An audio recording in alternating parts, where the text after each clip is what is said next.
To discuss what we've heard, we're heading on over to Jackson Hole, Wyoming, where our Fed correspondent Jennifer Schonberger is standing by with former Cleveland Fed President Loretta Mester. Jennifer, take it away. Thanks so much, Brad. Loretta, thanks so much for joining me here in Thanks Jackson for having Hole. me. It's great to see you. Great to see you It's so too. strange to call you former Cleveland Fed President. I know. So we heard from Jay Powell this morning, and he says the time has come to adjust policy. How do you take that? 25 basis point rate cut, a done deal next month? Well, I think he was pretty clear. And in fact, he was actually pretty clear in the press conference after the July meeting that this is where policy is heading. And frankly, the case is pretty strong for beginning that process of bringing rates down. Now, this is not, easing policy to be, very accommodative. It's really reducing the degree of restrictiveness. And the case is basically because inflation has come down, right? We're in the 2.5% range now. And the labor market is moderating. That moderation in the labor market is something that we wanted to see because it would get supply and demand into better balance, and that's happening. So, the Fed has to be forward-looking with its policy because policy actions today affect the economy 6, 8, 9 months in the future. So it's really, where's the economy headed? And is this the time now to start that process of adjusting policy? So we're in that phase now, and I think he made it pretty clear that it's pretty clear that's the trajectory. Of course, he was mute on sort of the size of the first cut and 25 versus 50, which I know the financial markets are very, focused on. But in some sense, that's not the right question for this period. It's really about now we're starting a new phase, and right, the policy is going to be brought back down. The pace and the size of the cuts are really going to depend on how the economy actually evolves going forward. So in terms of the path forward for policy, he did say that the outlook is going to depend on the incoming data, the balance of risks. You just retired from the Fed in June. I mean, you were voting in the middle of June on FOMC decisions. How do you see the path as we go through the fall and the pace of this? Yeah. So I think a reasonable sort of baseline would be doing 25. I wouldn't want to start with a 50 because I think that is really a signal that maybe the Fed is behind the curve, and I don't believe the Fed is. I think the Fed has been very careful about really focusing in on the price stability mandate when that was the dominant focus, right? So when we started raising rates, and I can say we because I was on the committee at that point, right? When we started raising rates, it was clear that inflation was way too high and the labor market was strong at that point. So it was very clear we focus on the price stability part of your mandate. Now, as inflation has come down and labor markets have moderated, it's really looking at both parts of the dual mandate and sort of balancing that. So the real challenge for the Fed going forward is, right, continue the momentum of getting inflation all the way back down to the goal of 2%, at the same time keeping labor markets healthy. And that's the balance. So as inflation's come down, the risk to that part of the mandate has come down. But as labor markets have moderated, that risk is growing. And how do you keep them in balance? And that's why it makes sense to sort of be methodical about and being deliberate about sort of reducing the degree of restrictiveness, but being attuned to sort of how the economy is evolving and keeping the policy in sync and calibrated well to the economy. When we started raising rates, policy was not calibrated well. And so the Fed had to, go pretty aggressively. But even at that point, right, the Fed started with a 25, then a 50, then did the string of 75s.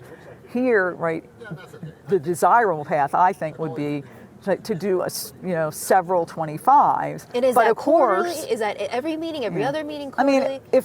I could see the Fed, in my forecast for the economy, could easily say the next 3 meetings we're bringing 25s. We're going to bring. So every meeting they could go 25. I could see that happening. That would be aligned with sort of where things were back in March. Remember when the Fed came out with their SEP, the median path was 3 cuts this year.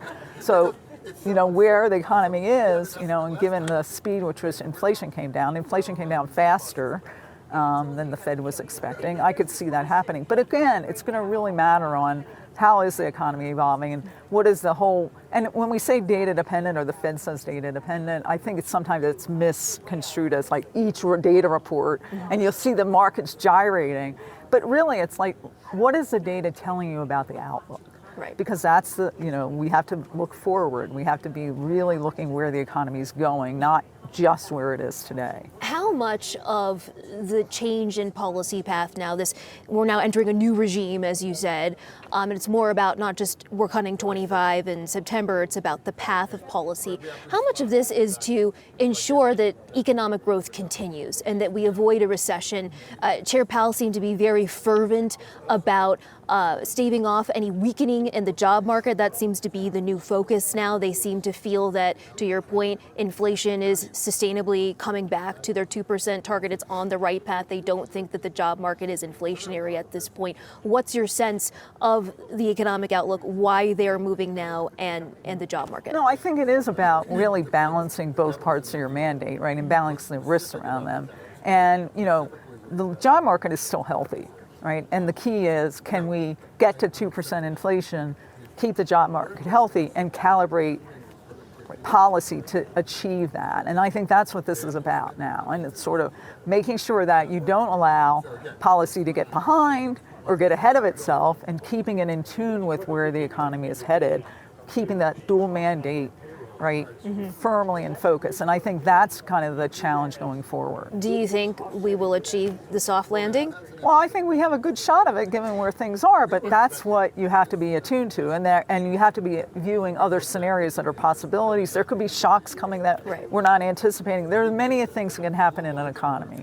And so that's why you always want to make sure that your policy is well calibrated so that, right, you're in a good position. If things evolve, if suppose something happened and inflation started moving back up, policy right now is in a good place. Or suppose that the labor market, the moderation begins to become deeper and more weakening, policy can then adjust, right, and then the Fed could bring down the policy rate faster than anticipated right now. So again, you have to be sort of keep yourself in a position so that you can adjust, right, for the risks that may happen. On the job market, we've seen the unemployment rate jump by 0.5 percentage point from its low over the past year. We do know that a big part of that is because more people are entering the labor force, trying to find jobs, as opposed to layoffs.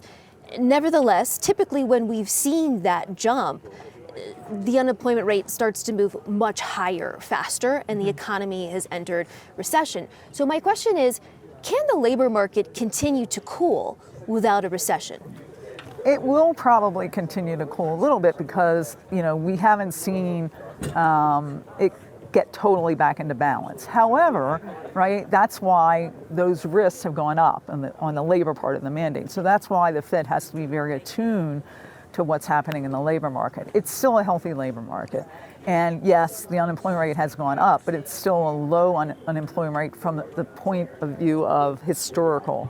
But, we want to keep the labor market healthy. That's a very important part of a healthy economy, is the labor market. And so that's what the challenge is. Let's get back to 2% inflation, but at the same time, keep that labor market healthy. And I think it's achievable, but that's going to be a challenge going forward, is to make sure that they calibrate policy for that outcome. We are in an election year this year. Donald Trump has said the Fed should not cut rates before the election. Looks like they're going to cut rates in September, as we've just talked about. How do you think a rate cut in September impacts the election, if at all? Well, I'll tell you, I've been, a Fed person for many, many, many years. And I can tell you, and I've gone to many, many FOMC meetings, that politics does not enter that room, right? The Fed is very focused on its dual mandate goals when it's setting monetary policy, and only on its dual mandate goals. And the best thing the Fed can do is what it does all the time, which is take into account what's happening in the economy, what the data is telling you about the outlook for the economy, what the risks are, and setting policy based on that to achieve over time the dual mandate goals and to maintain it once you've gotten to the dual mandate goals of maximum employment and price stability.